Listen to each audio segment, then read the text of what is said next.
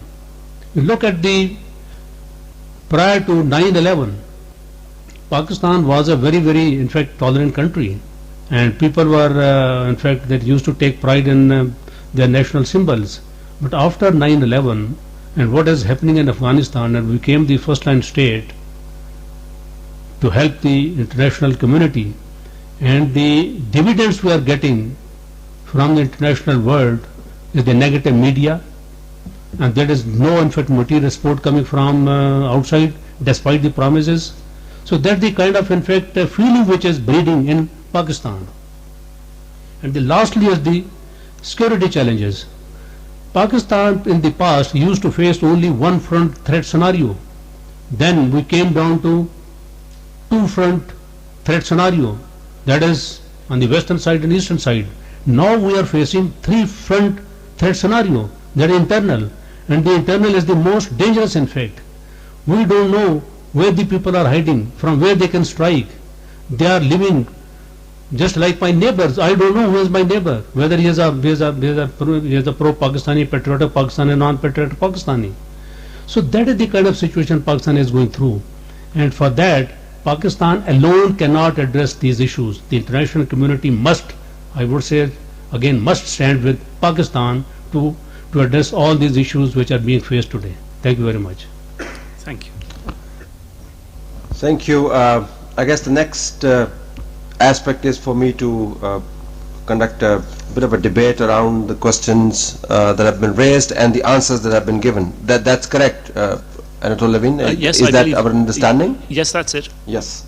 Okay, let me say this, that not that I'm in denial or anything, but it's so overwhelmingly negative that I am wondering what happened on 11th of May then. I mean, why the nation was in a state of bliss, in a manner of speaking.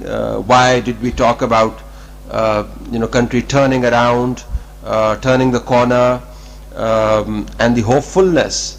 So I would want to ask one by one my panelists if they could dwell on this. I mean, this being the state of affairs, it sounds pretty hopeless.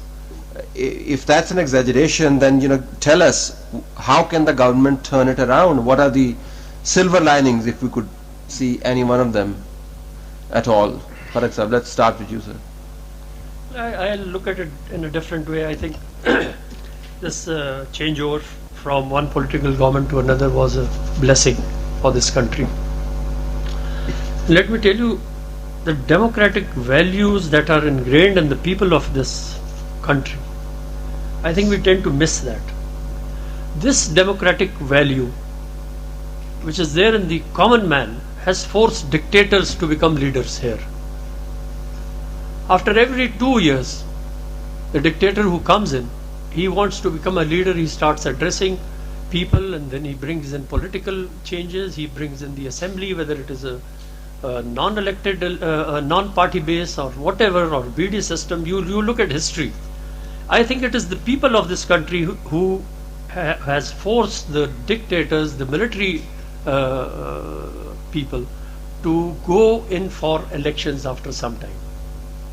So that aspect and that asset I think this country has, and I have full faith in that value, and it will keep, I hope it is always there. And I think as long as this process of democracy goes on, and I wish it goes on for another maybe 20 centuries, but that is one way that this country can get out of this rut. When you have a democratic system, it encourages all kinds of developments, whether it is economic or social. I think the base, the democratic base needs to be there, and I'm proud that the people of this country and the politicians of this country are there.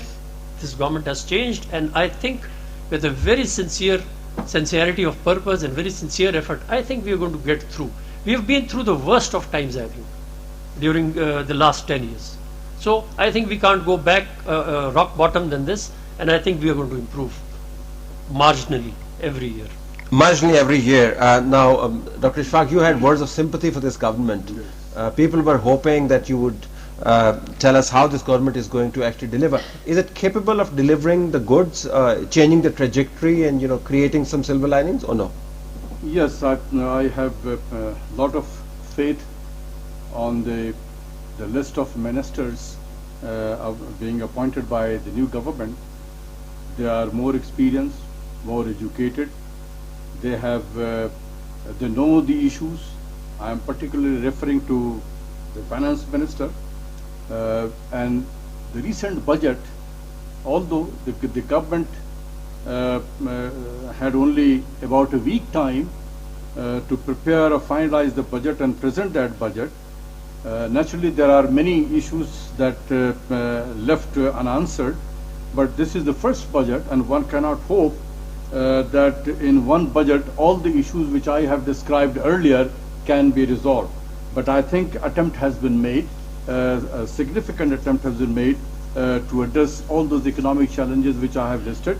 For example, the budget suggests that fiscal deficit will be reduced by 2.5% percentage point of GDP. I think this is a major adjustment which will be taking place.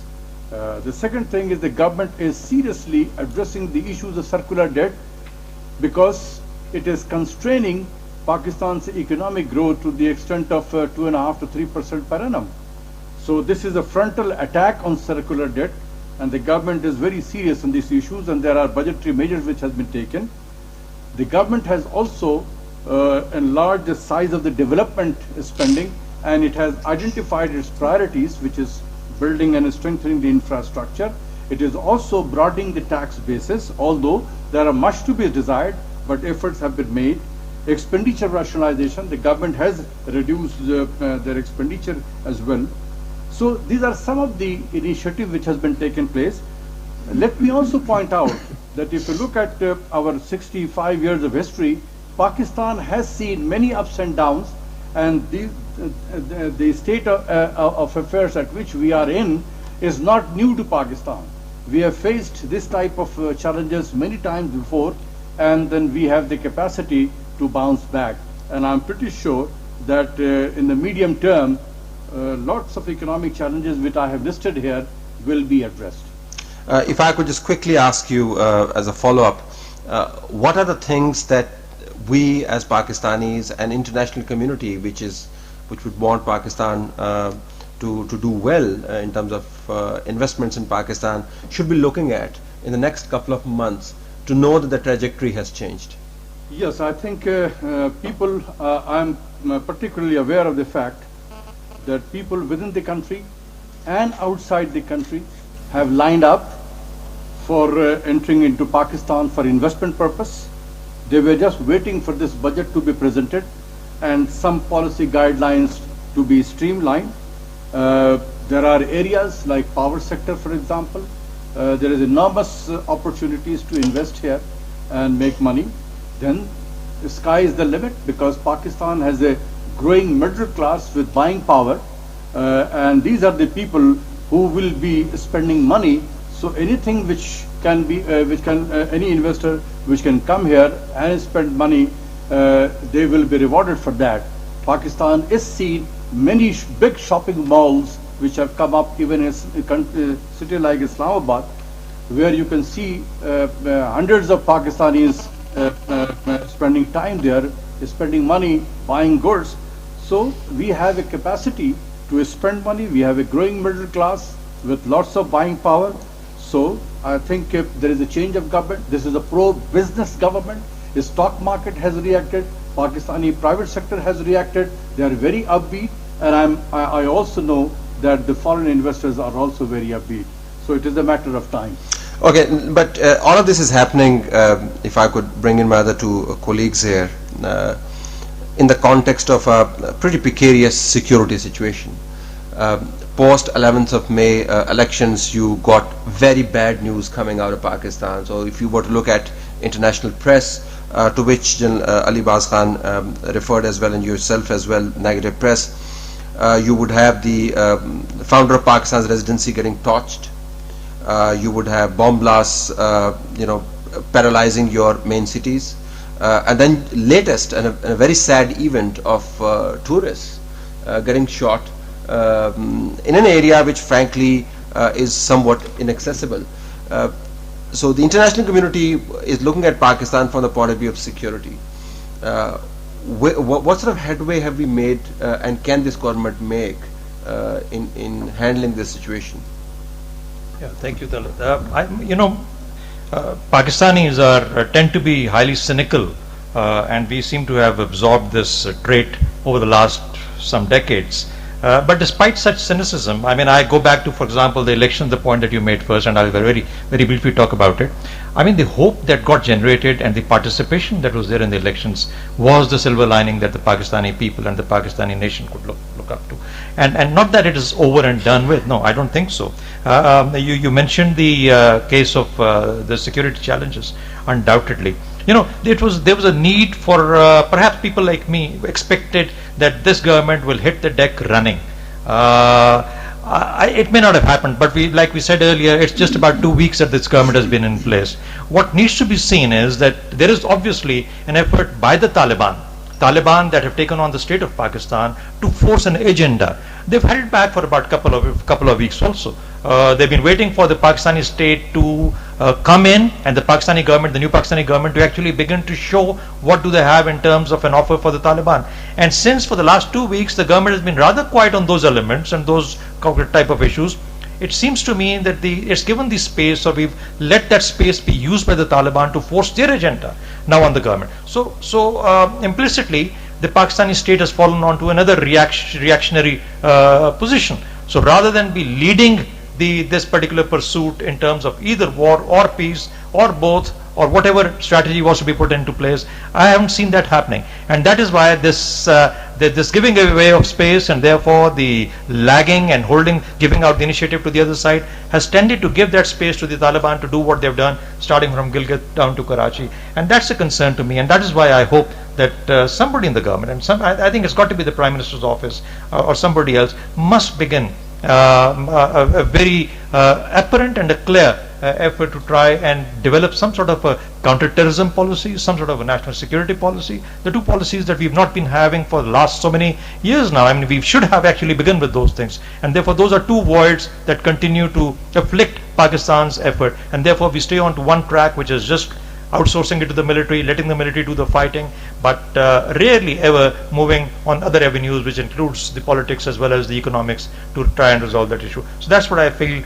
has been the cause of concern, and like I said, but let's hope that within the coming But at the same time, if I could just add here, again a brief follow-up, Karachi presents a different kind of a terrorist proposition altogether as a challenge. Of course, there are sort of underlying currents of Al-Qaeda and Taliban Pakistan operating there, but the political violence, the bloodletting, has a definitive political angle to it, and that itself is a big challenge for the present government. How do you think they should be faring on that count? Yeah, you know, when we look at terrorism as a threat to Pakistan, society or the state, we tend to give it a more monolithic sort of treatment.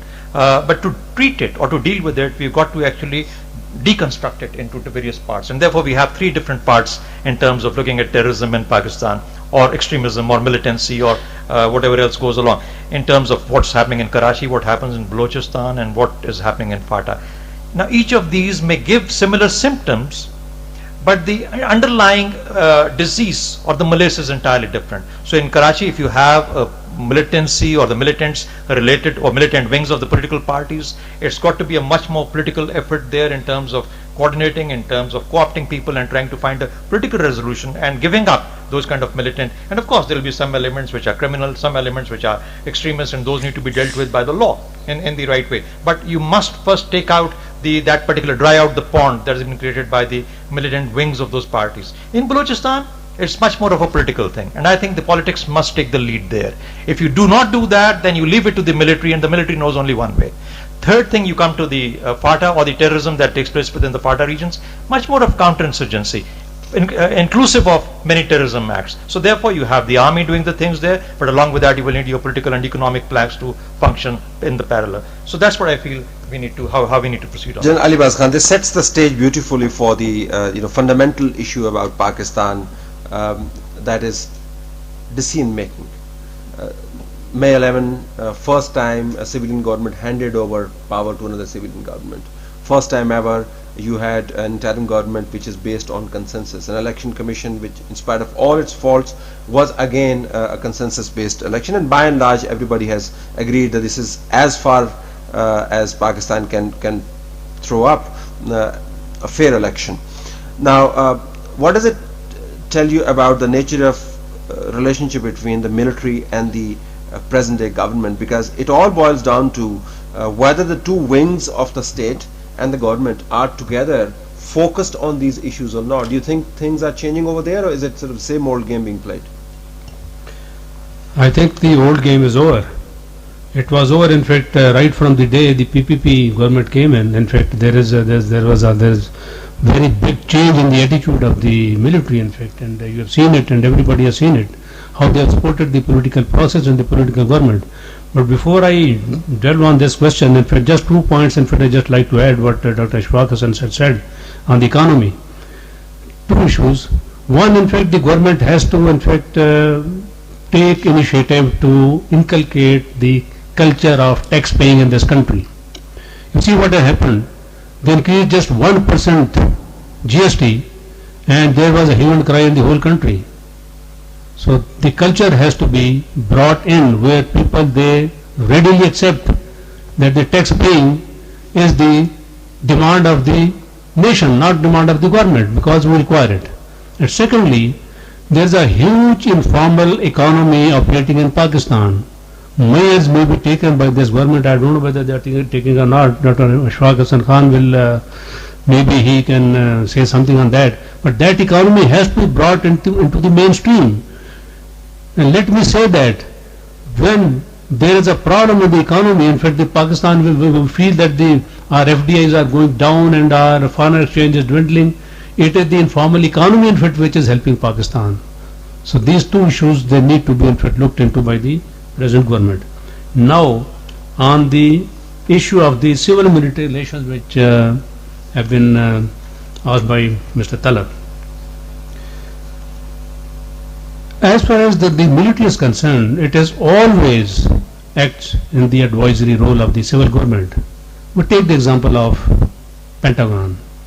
I have been visiting Pentagon a number of times when I was in service, and the process I have seen there. See, from the day 9/11 took place, the opinion of Pentagon dominated the opinion of the State Office. Why I say so? Because when America says we are in a state of war, Pakistan is also perpetually in a state of war since then. So America being in a state of war, so there has to be a military opinion to guide them, to tell them how to unfold their security policies. So that's the role in fact Pentagon has been playing, and Pakistan also has been playing this role during the past civil government. the present leadership I know, they are determined to help the political process, and the way the elections have taken place, fair and free, there was absolutely no role of the military in that. They stayed away as per the direction of the Election Commission. They only provided the security. So that is the level of confidence that the military has created amongst the nation. So both instruments, the political and the military, political instrument is supreme and the military instrument is subservient, but their advice on the geostrategic issues and the security issues has to be taken, because no government of the world can wish away their opinion, because they have a calculated opinion on the geostrategy, which helps in fact it becomes an instrument for the geopolitics of the political instrument. If I could just intervene here, because I'm exhausting my 15 minutes. I think I've gone over by about 2 minutes. But I think the question becomes relevant and more poignant in case of Pakistan, because Pentagon has no history of throwing an elected president out of the office. And within the parameter of the decision making, you do have different types of opinions coexist. Of course, one opinion dominates the other depending on the nature of the issue at hand.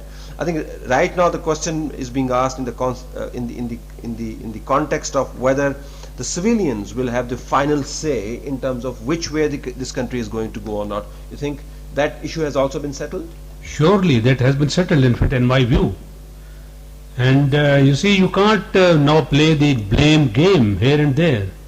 And you have seen it, in fact, during the past PPP government for the past 5 years. How, in fact, the military has been helping the civil government, despite many follies here and there, but they have been helping them, they have assisting them, so that the political process takes roots in this country. Okay. Back to you, Professor Levine. Thank you so much. So I will now open the floor to questions from this end.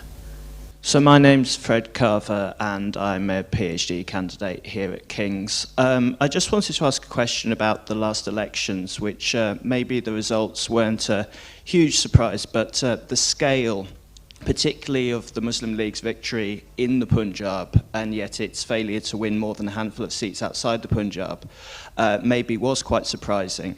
I think it's pretty obvious what the risks are of having Pakistan's largest province vote one way and then the rest of Pakistan largely vote for different parties. But I just want to know, in the panel's opinion, sort of how aware is the government of these risks, and what attempts do you think they'll be making to introduce greater federalism and or just be more aware of the stresses that are created by the other provinces not having so much of a stake in the central state? And specifically also with regards to Karachi, which Pakistan's largest city, already to a certain extent and should be to a greater extent the kind of economic domino of Pakistan, having really almost completely different politics to the rest of Pakistan and to a large extent different political parties, different ways of winning elections. What do you think the impact of that is? Well, one factor that I think we must consider is a growing trend of regionalism. Perhaps in South Asia, if not the world, and certainly if not the Asia. But what you see in India, in our neighborhood, is exactly the same trend. You will see a party in the center, and you will see different parties that are actually heading various states, and they have about 26 of them, if not more. Now, perhaps for Pakistan, this is the second time in succession that we've had these kind of election results.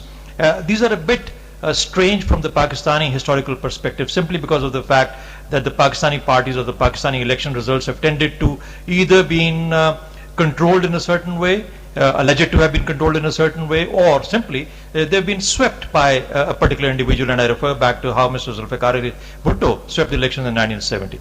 Having said that, Punjab has about 148 seats on which direct elections will normally take place, and that is far more than the other provinces, and there's no doubt that anyone wishing to carry the elections in Pakistan will have to make a reasonably good progress in Punjab along with the other three provinces. So that's the reality of the new politics that is emerging in Pakistan. I think let's give it an opportunity, let's give it a chance. Let's also give sort of a fair charge to the fact that the Pakistanis may have also matured democratically and politically, and we're pretty happy to have different parties heading other provinces, as indeed Punjab headed by a party that has swept Punjab. So I think that's how the political spectrum looks at the moment.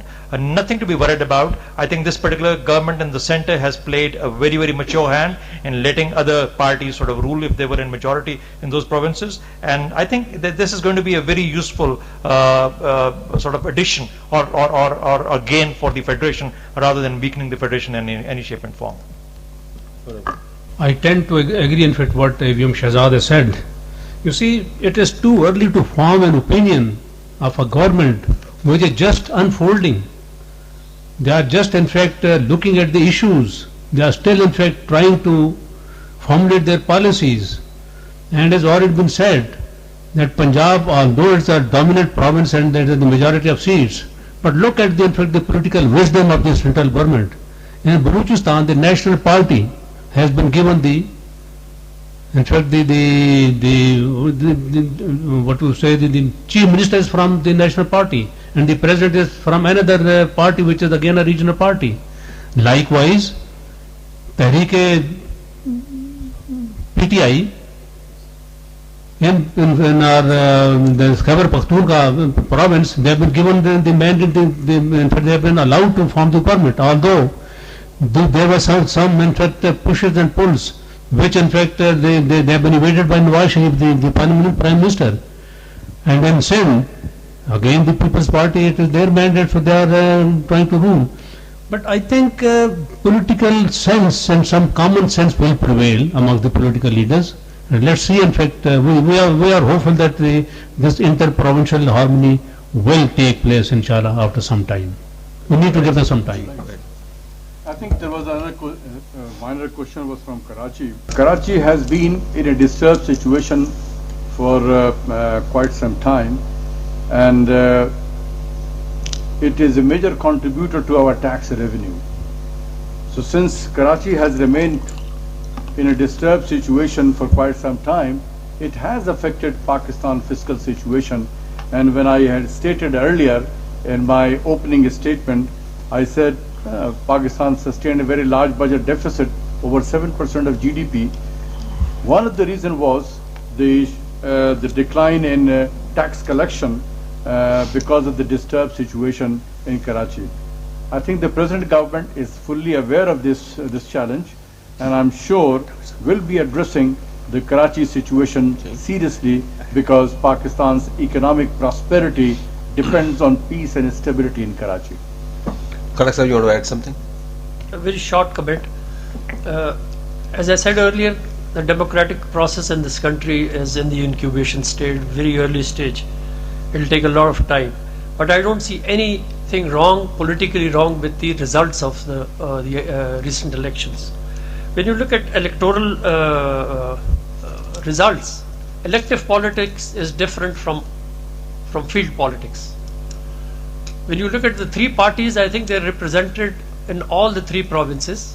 When you look at the votes, there's a minor difference between the two second and the third party. So I think the parties are there, and politically, I don't see anything wrong.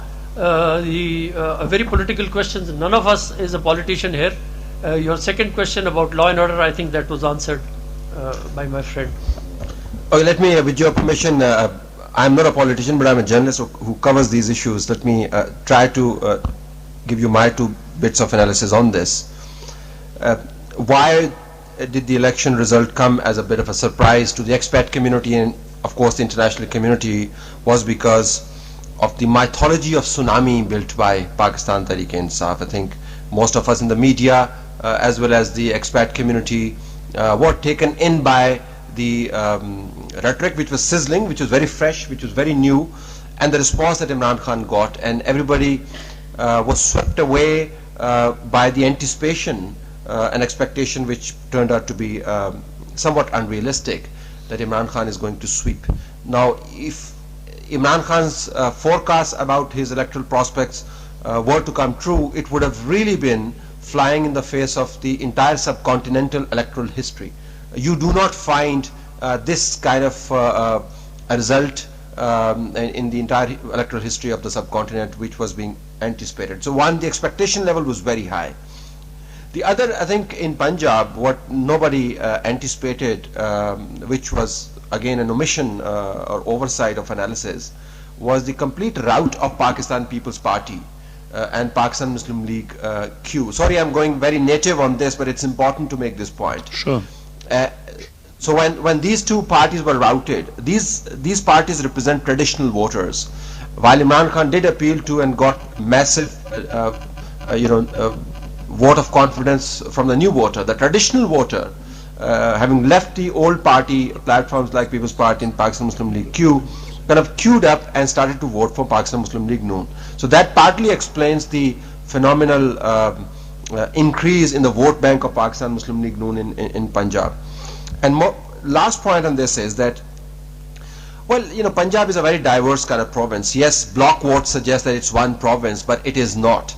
So much so that half of this province is south of Punjab, which claims itself to be qualified to become a separate province altogether. That is the Saraikal province. So if you see it from that angle, Pakistan Muslim League Noon's performance in potentially a new province in Punjab itself has been remarkable. So they got a lot of votes from the south as well. Muslim League Noon is the second largest party in Balochistan, and they've got their own their supported chief minister over there, and they're the third largest party in KPK as well. So this tendency to see parties in regional terms, I think is not correct.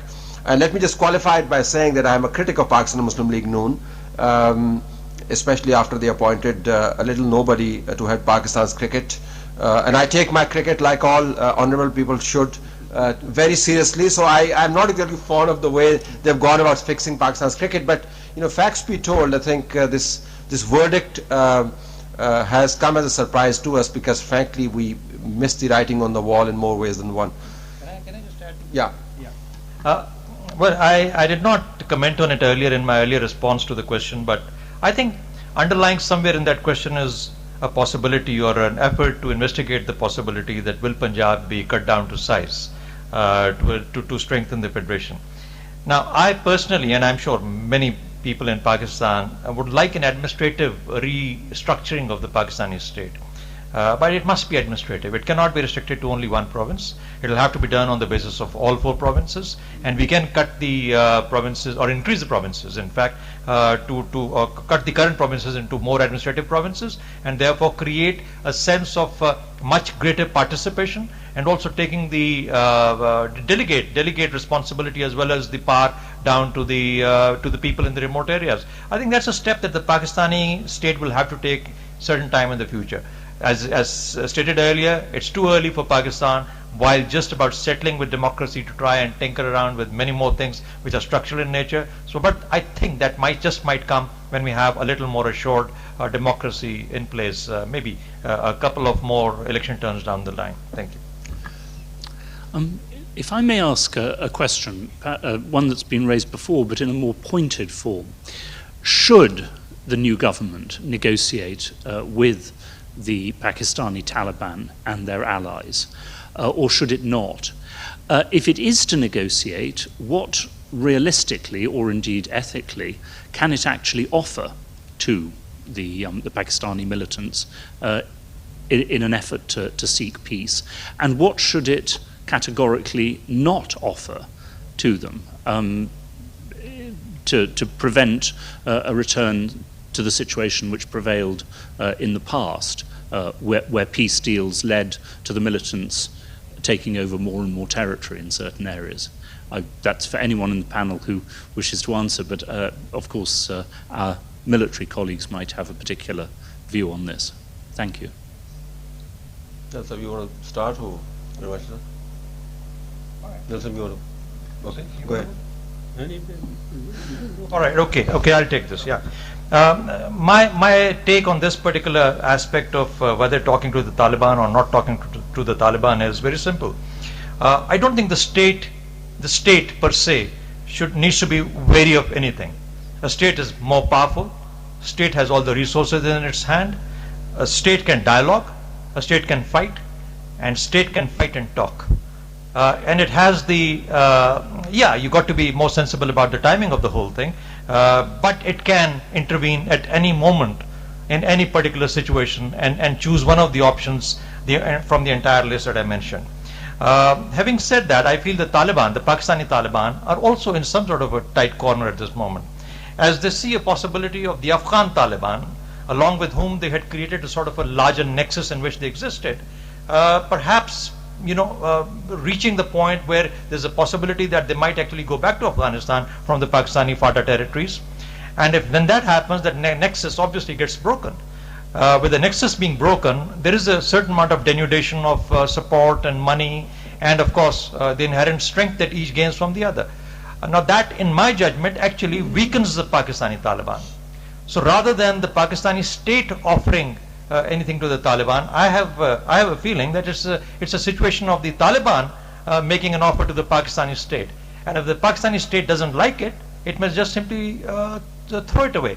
The other three things, I think, or a couple of things that the Pakistani state will obviously make it very clear to the people, anyone that wants to engage in a dialogue or a discussion, is one, that the Pakistani constitution is supreme, that they will have to recognize and accept the state as well as the constitution of Pakistan, and any changes that they wish or perceived to be made into the Pakistani society or the system of government or whatever else will have to come through the Parliament of Pakistan, and the Parliament of Pakistan, the laws of Pakistan and the constitution of Pakistan is supreme, and that is the rubric under which I think any dialogue or discussion will take place. Outside of it, I don't think any dialogue will take place. It's a very, although it's not a simple straight question, it's a very complex question in fact. But let me start with a military dictum which says that all wars fight their way to achieve ceasefire. And another military saying, in fact, which is one of the captains of war, that Little Heart, said that strategy looks at the business of fighting.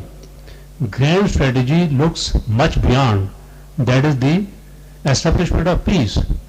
So it dictates two things.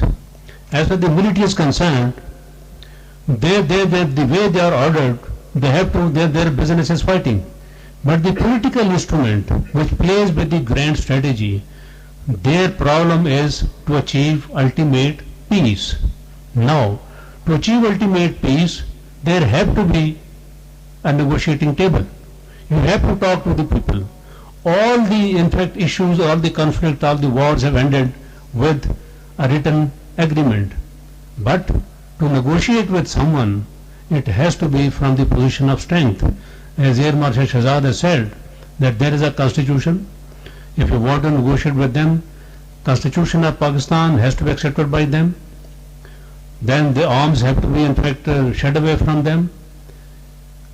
The business of fighting has to be stopped. Supreme Court of Pakistan has to be accepted as an institution. So the statehood has to be accepted by the warring party, that is Taliban or whosoever it is. So that is the condition on which the political government can negotiate, and that might be a time when they have to negotiate. Thank you. Imam Sajid from National Association of British Pakistanis. What do the panel think that the Pakistani people, in their wisdom, have given absolute majority to Nawaz Sharif Muslim League in the center and also in few other places, but apparently all three parties have their own say in their different provinces. For example, People's Party is only in Sindh province, and is it ethnically divided Pakistan, or there is going to be inclusivity in terms of Pakistani people coming out of this difficult time economically and also on other fronts which have been mentioned earlier? And second issue is that somehow due to election processing, Musharraf League, All-Muslim League, were not given chance to compete in the elections, and now today the news is he is going to face a big high treason case as well. What the panel think about these implication of elections? Reverend Rana Yuab Khan, Forum for International Relations and Development. My question is about the challenges that state of Pakistan is facing for its challenges to its religious diversity. Religious minorities in Pakistan face a lot of challenges that comes from social, constitutional, and so many arenas. What the present government is thinking to deal the challenges that religious minorities are facing, and also when a few of the panelists talked about the education as one of the priorities of this government, there is a quite deep concern from religious minority side that there is a quite potential in the curriculum of Pakistan that hate material is being produced through this book of syllabus. Please respond to this question. Hello, thank you very much. I have a very quick question regarding one of the panelists raised the point, a very pertinent point about social problems in Pakistan and the problem of rising radicalization of the population. And I'm interested to know what you would think is the cause of this, because like you said, it's not very focused on, it's often collapsed with the problem of militancy, and I'd like to specifically disentangle it from that and see what could be causing this issue. Yeah, my question is related to an earlier question about minorities, but with specific focus on the resurgence of violence against Shias that we're currently seeing in Pakistan, and almost a mainstreaming of hatred, which in the beginning was very much restricted to certain groups like the SSP, but now we see it within society. So my question is, what would you suggest ways of combating the issue? And just if you could comment on the future of Sunni-Shia relations within the country, do you think things would get worse, or how to basically combat the issue? Thank you very much. Regionalization. Let me respond to the first question regarding ethnic parties. And parties are getting a mandate in different provinces, different parties. Let me tell you, these are political parties. They've been there for a long time. These are not ethnically based or sectarian based. These are true to political parties. Somehow, as I said earlier, democracy has not been given a chance in this country. They may not be real political parties where you have all the ingredients of a political party, but they're not ethnically based. So your question, in Sindh we have the Pakistan People's Party, which is the nationally based party. In Khyber Pakhtunkhwa we have the PTI, which again has run for the national elections, and there is no ethnicity in the PTI. And again the Pakistan Muslim League N is a national political party. So I think the perception of ethnic based parties in Pakistan is not true. If there are yes, there are some parties which have been completely routed in this election. Again, it shows the acumen of the general public of this country, and I said I paid compliments to the democratic values that the people have. Okay. Yeah, let me try and handle the most complex of these, which is the Sunni-Shia problem in Pakistan, and it actually is a major problem for all of us, and quite an embarrassing and a shameful one. Of course, there's a history to this, and I'm not going to go into it, but just going back to 1979, when the state of Pakistan got involved with the CIA and the rest of the people in terms of throwing the Soviets out of Afghanistan when they first entered there in 1979. I think we let a lot of money as well as influence come out of the Middle East in terms of Wahhabi or oblique Salafi influences into our mainstream Islam. And that has somehow gotten entrenched in certain areas. There's been a lot of money, and the money continues to come in. Unfortunately, that part of the effort that the Pakistani state should have perhaps been more conscious of has missed the focus from the Pakistani perspective, and that is why we find while the monies keep coming in, the influence survives, the influence thrives, and that is what is creating a much more emphatic Wahhabi Salafi strain of Islam vis-a-vis the more moderate Sufi strain of Islam that the Pakistanis have known to have, and still in the majority possess as their preferred choice, and that has created the divisions that earlier were not there between the Sunni and the Shia. How to sort of get out of this situation? I think, of course, education is one. we need to continue to emphasize the importance of the more moderate strains of Islam. I don't want to call it Sufi Islam, but the Islam that is generally practiced by the Pakistanis has been a very moderate kind of an Islam.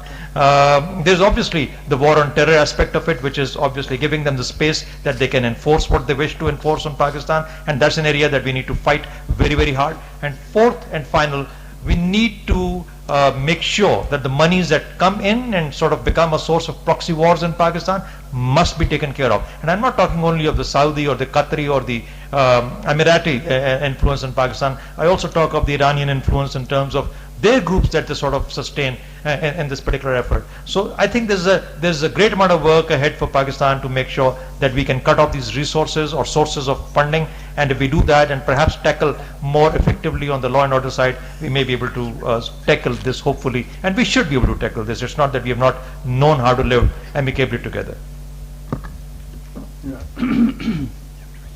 I think one of the question was that how or why PMLN got absolute majority. Was this intentional from the voters' point of view? I think Pakistan, if you look at experience of Pakistan with coalition government in the center, it has not been up to the mark. We have not learned to govern a state in coalition with other smaller parties. Therefore, given the amount of multi-dimensional challenges that Pakistan is facing today, I think the voters decided to give them a majority through PML, an absolute majority, so that they should not be dependent on other smaller parties, so that they can exploit the situation to their benefit. So I think this was perhaps in the mind of the voters that give them a fair amount of chance so that they are not dependent on smaller parties to run the state of affairs. The question of minorities, my colleague has already provided the answer for that, but let me tell you, you cannot isolate the minorities from the mainstream other Pakistani nationalities, because they are part of the same society. As far as the radicalism and terrorism is concerned, I take terrorism, the branches of the same tree, whether they are being perpetrated in Karachi or in Balochistan or in Khyber Pakhtunkhwa or maybe some places in Punjab also. So it's very difficult to differentiate who is against the minorities, who is against the security forces, and who is against the common man. So whatever target they find, they will try to gun down. You see, one of the governors of Pakistan was assassinated. He was not from the minority, and so many others have been gunned down who are not from the minority. So this is a very complex issue. Actually, we have to deal with this issue of terrorism and militancy very, very comprehensively. Let's not divide at the moment that the minorities are suffering, or Shias are suffering, Sunnis are not suffering, or so and so are suffering. I think we have to comprehensively look at the problem at the national level. So that is on the minorities.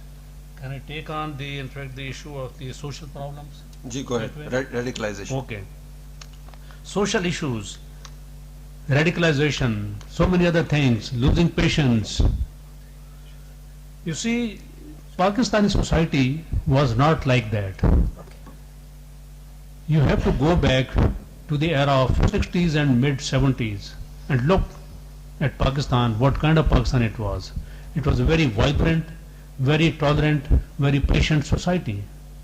But then there were some geopolitical and geostrategic games which were unfolded in this area, in the region. The Soviets came in, and then the era of Ziaul Haq. We in that time, in fact in the 80s, we became the frontline state, and we were fighting against Russian forces, of course, in collaboration with other friends like USA and some Middle Eastern countries. But the effect of that era was the gun culture came in Pakistan, The drug culture came in Pakistan, the bullets they became very common, and Karachi, I know during that period, even if you would hold a toy pistol, people would say, please put it down because it's a very dangerous thing. And today you see what kind of society it has become.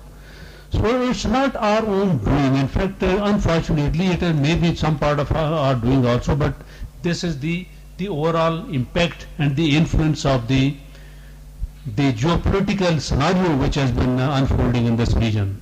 So right from the 70s till today, our nation is passing through this malaise. And because of that, there is unemployment, there is a poverty, there is illiteracy. We have not been able to address these issues because there have been the times of just the stability for coming for 2 years, 2.5 years, and then again we are in the same imbroglio. So these are some of the issues, in fact, which have led Pakistan today where we stand. Thank you. Okay, I think I'll just, as a wind-up note on the minorities issues and radicalization, let me beg to differ with General Saab. That's one point of view, but I think Pakistan's system does have huge legal, political weaknesses, and the minorities feel particularly vulnerable operating in the system. They are seen as soft targets by social thugs, to religious fundamentalists, to people who take away their lands and their women, and basically justice does nothing for them. So there are huge legal weaknesses and governance issues which add to the sense of vulnerability of the minorities in Pakistan, and we need to swiftly move on that front. The context in which, of course, minorities are operating has been partly explained by General Saab, but that is not to deny the fact that these are the groups that require affirmative action, that require forward-leaning policies by a heavily mandated government, and they need to get a sense of getting mainstreamed. That's my take on it. On mainstreaming of hatred, frankly, I do not subscribe to this terminology. There's no mainstreaming of hatred.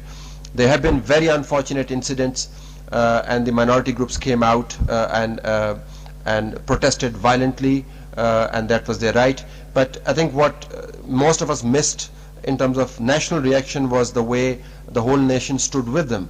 So, if the nation were to simply ignore these persecutions of minorities, I would say that hatred has been mainstreamed.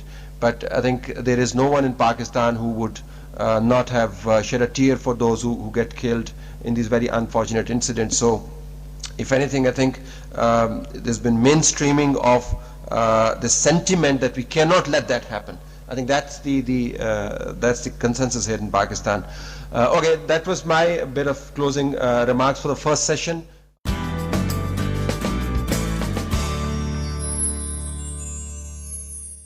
How would you sum up the overall mood of where the Pakistan is today in the light of the new elections, and how do you see it moving on in the next 5 years, keeping the issues in Afghanistan in the background? I was very struck by the sobriety of the answers. I mean, people were positive, but not in a desperately over-optimistic way.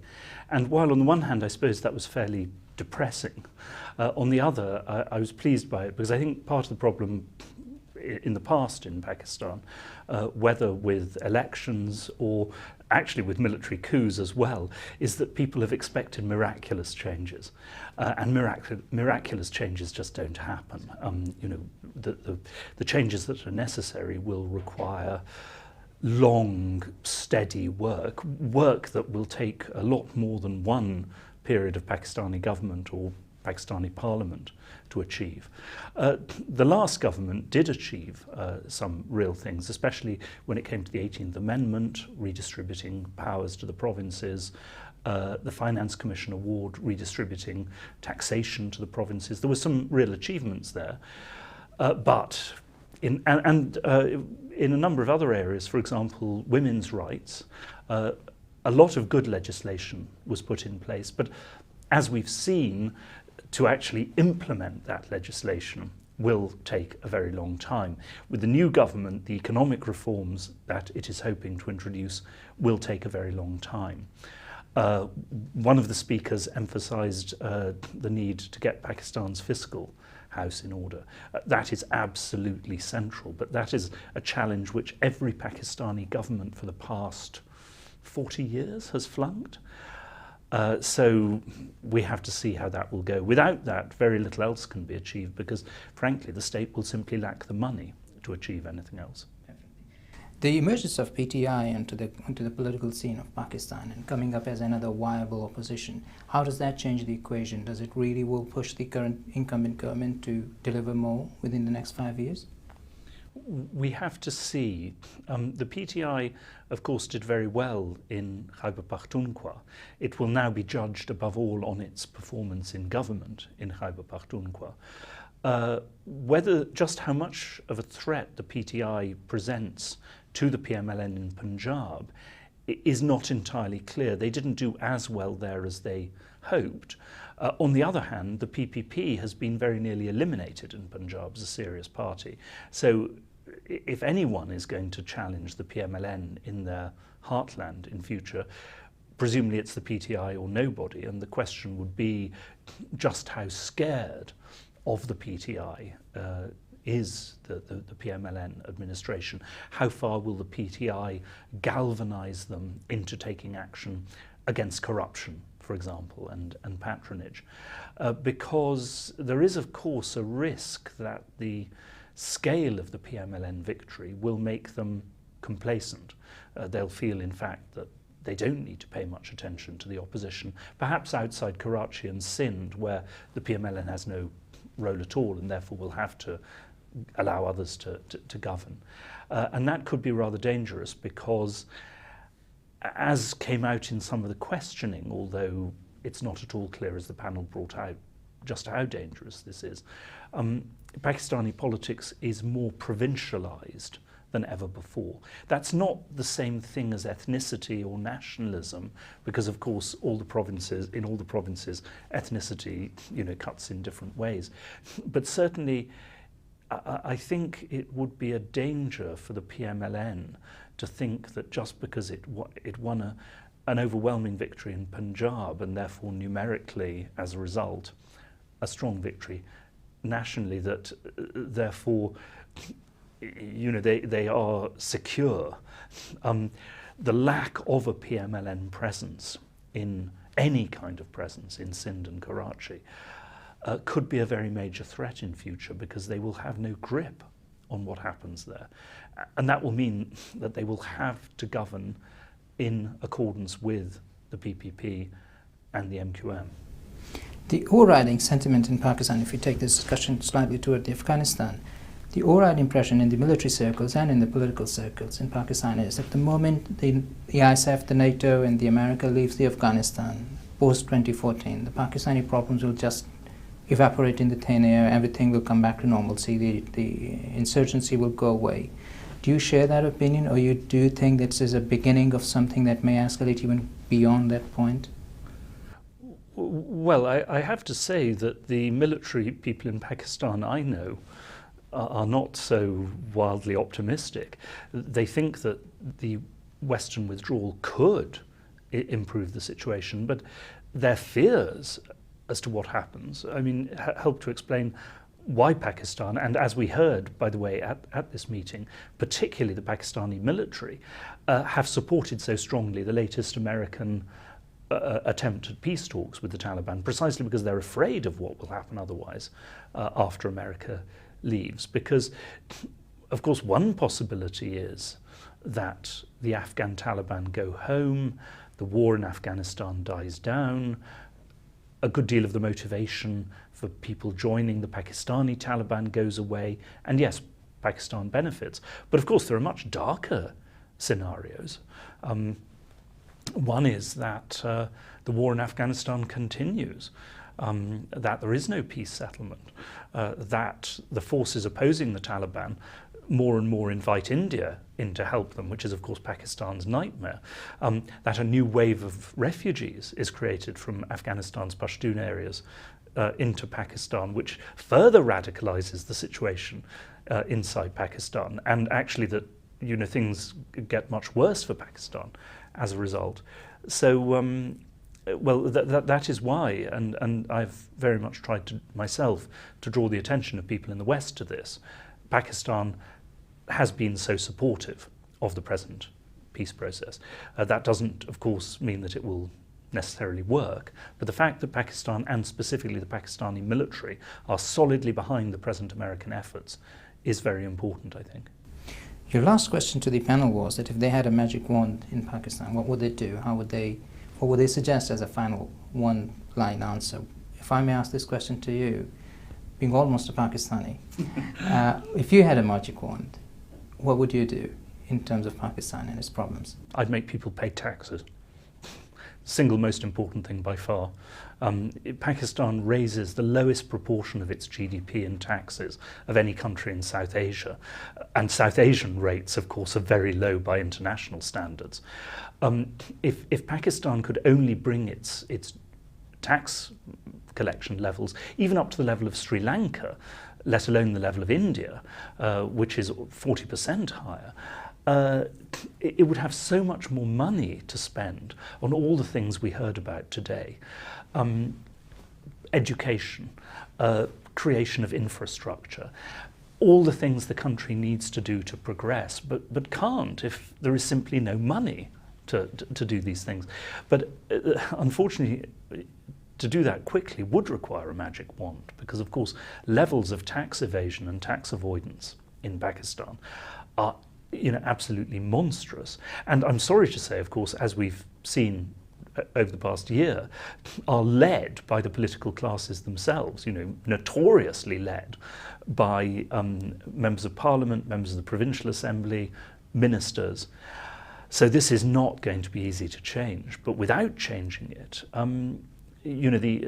both the ability of the state to provide services will be critically affected, but also, of course, Pakistan's macroeconomic situation will remain chronically weak, because there will always be the budget deficit to cover. Pakistan will always be dependent on external inputs, to keep its state finances afloat. The rupee will always be in danger of radical inflation, and so on and so forth. So this is, because after all, the question of raising taxes is, historically speaking, the fundamental aspect of state strength or state weakness. If Pakistan cannot get that in order, it will never be a strong state. Another very pertinent point, if I may mark it my last question. Another very pertinent, strong point that came out from the conference today was that there is a lot of political influence in decision making, and the government is always kind of taken hostage to what group is just taking the terms in there and where they draw their votes from. If we're ever brought down to the point of raising taxes or implementing taxes on the segments of society that at this point in time doesn't pay the tax, do you really think that this present government will have the wherewithal or the strength in order to be able to confront that political pressure on them?